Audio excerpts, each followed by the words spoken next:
Hello and welcome to the Dave Cast. It is July 21st and we are experiencing some hot days, are we not? Yikes. So hopefully your air conditioning is working and you are in a comfortable place today as we continue in our Exodus series where we are in chapter 20, which is the chapter where God gives the 10 commandments to the Israelites on Mount Sinai.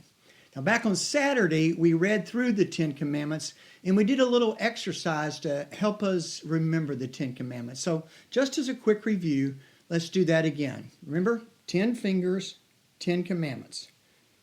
First finger, one finger up, that means God comes first.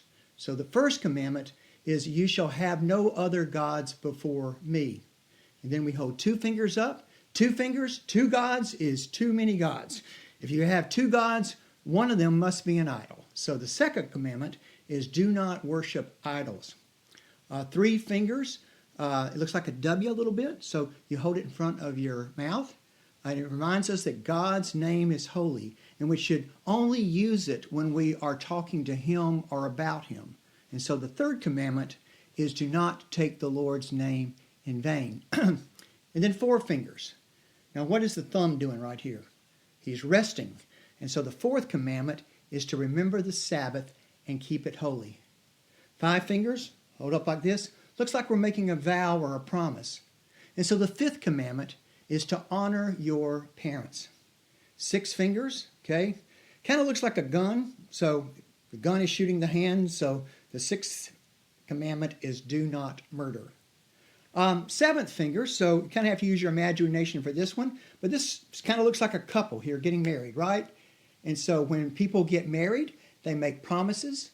And so the seventh commandment is do not commit adultery. 8. Hold up, 8 fingers, kind of looks like bars to a jail cell. And so the eighth commandment is to remember, do not steal. 9, when someone takes a witness stand, they raise their hand and they put their fingers down, 4 fingers down the Bible, and they say that what they're about to say is the whole truth and nothing but the truth. And so the 9th is do not bear false witness. And then 10. 10 fingers, hold them up and wiggle them. It's like we're saying, give me that, give me this. And that's what we're doing when we're coveting. So the 10th commandment is do not covet. So there they are, 10 fingers, 10 commandments. And they are familiar territory for most of us as Christians. And even though this is kind of an exercise someone would use to teach children, I think that's okay because it helps us to remember, the 10 fingers and the 10 commandments. And the way that they're ordered is very important. As I said on Saturday, they are a summary of the entire Old Testament law. And so it's very important to remember that behind the 10 commandments, there is a story, the story of God's deliverance. And the introduction to the 10 commandments makes that clear. Verse 1 says, I am the Lord your God who brought you out of Egypt, out of the land of slavery. And so the story is that God has rescued slaves from bondage and led them to a land in which they can flourish as a free people. And so no longer must they be subject to the cruel whims of others. But now, as free people living free, they must act as moral agents on their own. The Exodus story of faith creates the context in which the laws make sense. And even though they don't cover every imaginable area of human existence, they do provide a starting point for moral reflection. And so this week we're kind of drilled down a little bit into the 10 commandments, starting with paying attention to how they are ordered, how they are organized. They break into 2 kind of recognizable sections, with one, the fifth one being the bridge. The first 4 commandments, which are worship God, make no idols, avoid false oaths, and keep the Sabbath, those first 4 orient us to God. And then the last 4 commandments, 6 through 10, do not murder, do not commit adultery, do not steal, do not lie in court, and do not covet it. Those commandments focus on human relationships. And then, of course, there's that one in the middle, the 5th one, which is to honor your parents.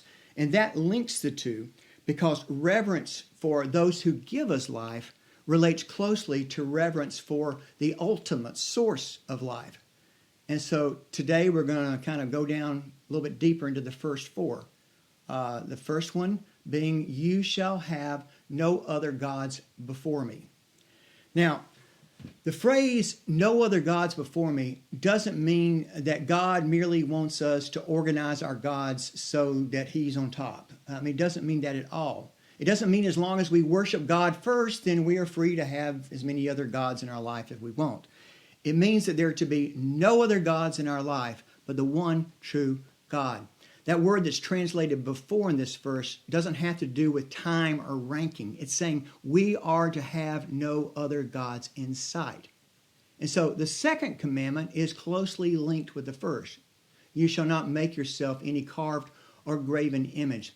I think sometimes that we modern people think that because we don't have a statue of Buddha on the mantelpiece or a shrine to Moloch in our backyards, that somehow we've complied with commandment number 2 and in a way fulfilled commandment number 1.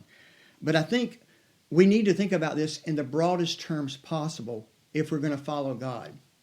Whatever we put before God is a God by virtue of being put before God. Making gods isn't restricted to manufacturing or buying or bowing down to a physical object. It's about positioning and prioritizing. Whatever we position and prioritize with our passion and practice before God is our God or gods. The third commandment is to not take the Lord your God in vain. And he goes on to say, for those, he will not hold those guiltless who take his name in vain. And the point of that commandment is the name of God is to be treated with respect, not only in our speech, but also in the way that we live our lives. This commandment is as broad as life itself. Don't take up God's name wrongly doesn't only speak to, whether we write God's wrongly or we use God's name wrongly. Sometimes we think of it only in respect to cussing or perhaps using some sort of euphemism for the word God. But it says, or what it means is, don't claim his name unless you treat it with reverence and respect. It's really sobering to think of all the horrible things that have been done and is still done in the name of God. From the Crusades to the Holocaust to racism, all kinds of abuses. And so this third commandment isn't so much about cussing and using euphemisms as it is about how we are and what that reflects to the world. And then the fourth commandment. And you see a shift that begins with the fourth commandment. It's still God-centered, but it's also about us. Of course, all the commandments are for our good and our benefit, but this one is uniquely about both God and his people. Remember to observe the Sabbath day by keeping it holy. Now, the first three commandments definitely inform the fourth one. Unless we have God in God's proper place in our lives, the idea of Sabbath is kind of meaningless. This is why observing a Sabbath is not simply taking time off. Otherwise, anyone who takes a day off each week to do whatever they want to do on the Sabbath, that would be keeping the Sabbath.